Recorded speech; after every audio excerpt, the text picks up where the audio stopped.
Canada's top court heard a landmark privacy law case today. It's about Facebook's role in a major data controversy that involves the harvesting of personal information of more than 500,000 Canadians. Facebook's parent company, Meta, is appealing a ruling that found it broke federal privacy laws by failing to tell users about the risk to their personal data. It stems from a scandal involving a British political consulting firm called Cambridge Analytica. The company was caught improperly harvesting data from tens of millions of Facebook users without their consent. The Supreme Court did not make a decision on the case today. It may be a few months until it does. For some more context on this case and some advice on how to better protect your data, I want to welcome Claudiu Popa. He's the Managing Director of privacy management company Managed Privacy Canada, and today he joins us from Toronto. And Claudiu, appreciate you taking the time. Thank you. Thanks for having me on the show, Andrew. So this is a landmark legal case against Facebook and its checkered past with protecting user privacy. How did we get here? Well, it's been a long road, quite frankly, because privacy is baked into our laws, and our laws take a long time to make their way through the courts. But in fact, this issue started back in 2011, 2012, 2013, and it lasted right up until about 2015 when users started to realize or were notified of the fact that one of those miscellaneous little apps that everybody loved to have installed in their Facebook accounts was actually harvesting data, harvesting personal information from them. And a lot of that personal information included not just their PI, their personal information, but that of their entire network. And so even though fewer than 300 Canadians were directly impacted, something like 600,000 other Canadians were indirectly impacted and had been profiled by virtue of Facebook sharing this data with a political profiling company that you identified as Cambridge Analytica. So what work is Canada doing to ensure that breaches like this do not happen again? Well, I was as shocked as other Canadians to find that this was going on and that there's an entire ecosystem of data sharing that was facilitated by Facebook. And the privacy commissioner went to town, did their investigation. They said quite correctly that that this is a matter of consent. Fundamentally, Canadians have a right to consent, but that consent has to be meaningful. It can't be passive, and it needs to be informed.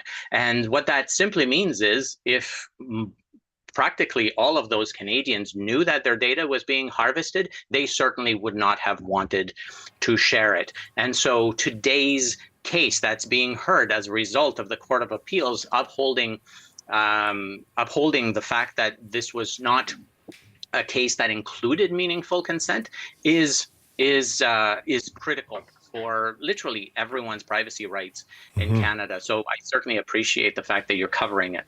And so what are other countries doing to protect online privacy that we could learn from? Well, that's an excellent question.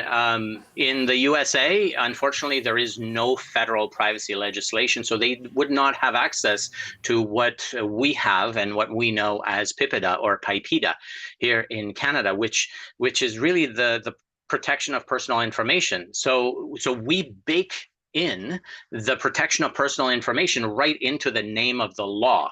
And no other country has it baked into their name like that. Obviously, we have really strong privacy legislation in Europe as part of the GDPR, where it's actually enforceable. Here in Canada, unfortunately, our privacy commissioners, as powerful as they are and as helpful as they are in articulating these cases, they can't make decisions about enforcement or fines.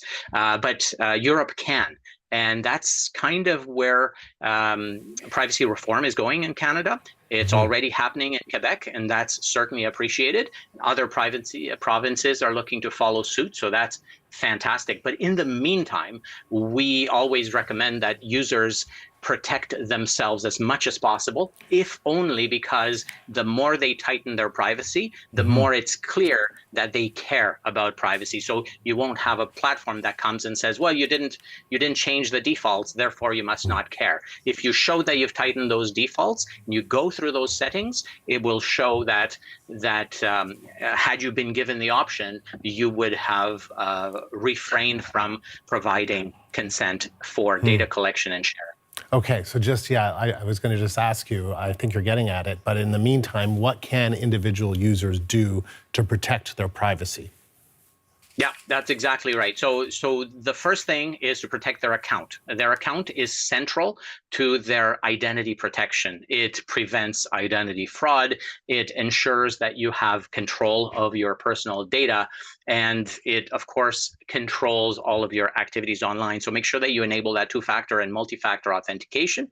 The second thing to do is to go through those privacy settings, as I said before, and tighten them, because you'll be surprised what's in there about sharing data with advertisers and other third parties. And the interface changes on a regular basis, and so many people fall behind because it's a little bit tedious. And third, when you do visit websites, not just social media, but any website of any company, make a point of reading or skimming their privacy policy and ask questions, because if you are not satisfied with the degree of consent that is required of you, chances are your data might be collected and shared without your approval or your knowledge. And at that point, you can appeal to the Privacy Commissioner to investigate. And I always recommend that people take that opportunity because it's available to them. Claudiu, appreciate this thoughtful conversation. Thank you. That's Claudiu Popa, Managing Director of privacy management company Managed Privacy Canada.